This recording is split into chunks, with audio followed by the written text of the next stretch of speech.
কি রে, আজকে কি রান্না হবে? আজকে একটা ভাইরাল রেসিপি ট্রাই করব। তুই ভিডিও বানাচ্ছিস? হ্যাঁ। ও ঠিক আছে, তাহলে আপনাদের সঙ্গেও শেয়ার করব আজকে ভাইরাল একটা রেসিপি, ভাইরাল মোমো। তো দেখতে থাকুন তাহলে ভিডিওটি আমি কিভাবে বানাই। খুবই ইজি বাট ভাইরাল, জানি না কেমন কি হবে, তো চলো দেখতে থাকুন। তো এখানে আমি এই যে পেঁয়াজ, আদা, রসুন আর কাঁচা লঙ্কা এই চপারের মধ্যে নিয়ে নিয়েছি। এবার এটা আমি একটু চপ করে নেব। এটা বেশি টাইম লাগে না। তো এই যে জাস্ট এরকম যদি চপার যদি আপনাদের বাড়িতে থেকেও থাকে তাহলে আরো ভালো হয়, তো খুবই ইজি হয়ে যাবে। আর এখানে আমি মিক্সার গ্রাইন্ডারে বোনলেস চিকেনটাকে ভালো করে একটুখানি গ্রাইন্ড করে নিয়েছি, একটু দানা দানা আছে। এই যে আমি চপ করে নিয়েছি সবগুলো। এবার আমি এটার মধ্যে ঢেলে দেব।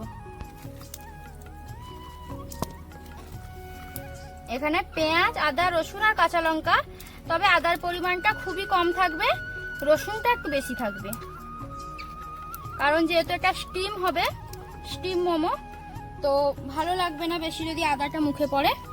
এবার আমি এই যে মিক্সিতে একবার ঘুরিয়ে নিয়েছিলাম এই চিকেনটা, তো এই চিকেনটা এর মধ্যে দিয়ে দেব।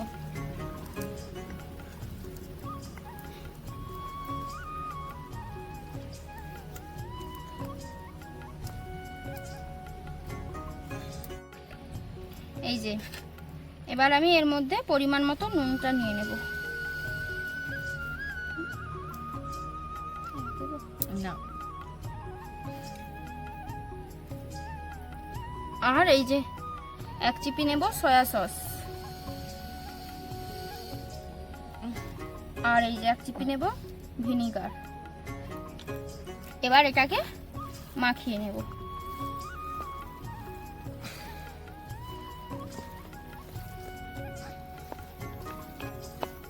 ভালো করে মাখিয়ে নিয়েছি, এটা আমার মাখানোটা রেডি। তো তো এবার আমি এইরকম বল করব। এই মোমো খাওয়ার জন্য আপনাদেরকে ময়দা মাখতেই হবে না। এই যে এখানে গুঁড়ো ময়দা নিয়েছি, এর মধ্যে এই যে এইভাবে করে দিয়ে দেব।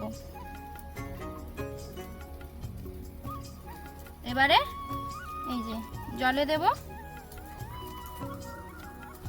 আবার একবার এই যে আবার একবার ডাবল কোট করব, দিয়ে আবার একবার জলে দেব। এবার আবার একবার দেব। এইভাবে করে যদি 3বার কোটিং করে নেওয়া হয় তাহলে ময়দার লেয়ারটা থাকবে, খেতে ভালো লাগবে।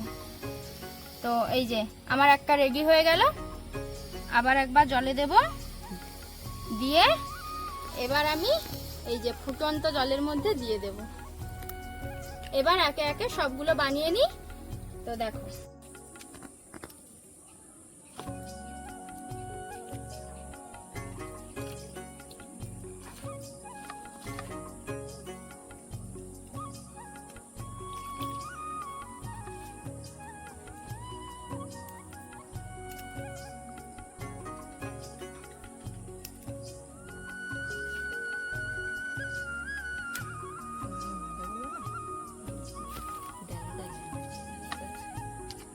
এই যে হয়ে গেছে, এই রকম টাইপের হবে। এটা আমি তুলে নেব। এই যে রান্নাটা খুবই তাড়াতাড়ি হয়ে গেল। অবশ্যই আপনারা বাড়িতে বানিয়ে ট্রাই করবেন। তো কেমন হলো জানাবেন, আর আমরা বানিয়ে তারপরে খাবো, খেয়ে আপনাদেরকে বলবো কেমন হয়েছে, কারণ ভাইরাল রেসিপি তো দেখতে হবে।